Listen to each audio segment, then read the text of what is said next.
What are your thoughts about that? It looked a bit better than Boxing Day. I thought we started really well. We wanted to be on the front foot, winning our second balls and putting the balls into right areas.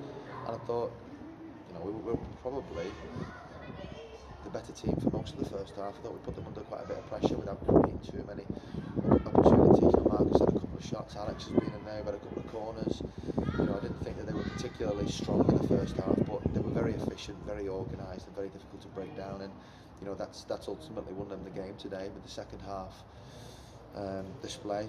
They were just relentless in how they hooked it. They cleared the lines, they didn't make any mistakes, and we did, unfortunately. Again today we find ourselves on the back foot because we've made silly mistakes. I thought that the first goal could have been prevented, and the second goal as well could have been prevented, but then we were trying to stay in the game. Matty's had to make some good saves. We looked a bit disjointed as we're trying to go for it. So there's a real disappointment. Really happy with how we've started the game. Honestly, genuinely happy with how the boys have started the game, and we put them under a lot of pressure. Didn't look like there were 20 places between the teams in the first half, and obviously the goals change games, and that's what's happened today. So another example of how ruthless and clinical this league can be at times. Yeah, I think you're right. They've got a lot of quality all over the pitch. The ball went up front. They didn't have much up there around them within the first 5 seconds, and then they've held onto the ball.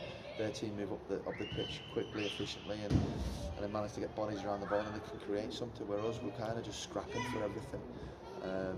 Look, our work and desire, endeavour, it's all there plain to see. I don't think anyone can discard the fact that the lads are rolling their sleeves up and working really hard. But at the moment, that work rate isn't good enough and isn't getting us the results. What's your overriding sense of 2019 now that we've come to the end of the year? I think it's a tough question because 2019 we got promoted to the National League, which was an enormous achievement for us, for everyone associated with the club. It's been great, but at this moment in time, the back end of 2019 hasn't been good. We're struggling to pick up wins, we're struggling to pick up results, and at the moment we're struggling to keep clean sheets and stop making mistakes.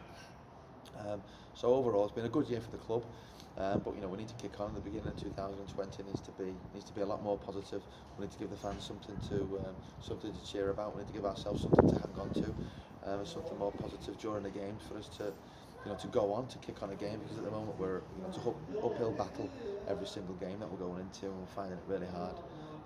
Hopefully the lads can get back together, rejuvenate, and we'll be training before the game on New Year's Day, and hopefully we can get something from that, because although the Wrexham game was a disappointing game, I thought again that we can match them, and we can certainly compete and beat them. And it should be a good occasion as well in these days, shouldn't it? A big crowd in against a big club with a lot of history. Yeah, Wrexham are a massive club, and they'll find themselves really disappointed in the position that they're in, fighting at the bottom just like we are. So it is a 6-pointer. We want our fans to come and get behind us.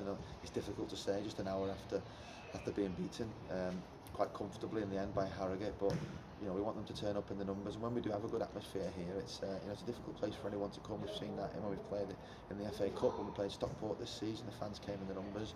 Hopefully the town of Chorley can come out and support us and help us at the start of 2020, which we hope is going to be a positive year for the club, where we can avoid relegation and stay up. That's our aim at the moment.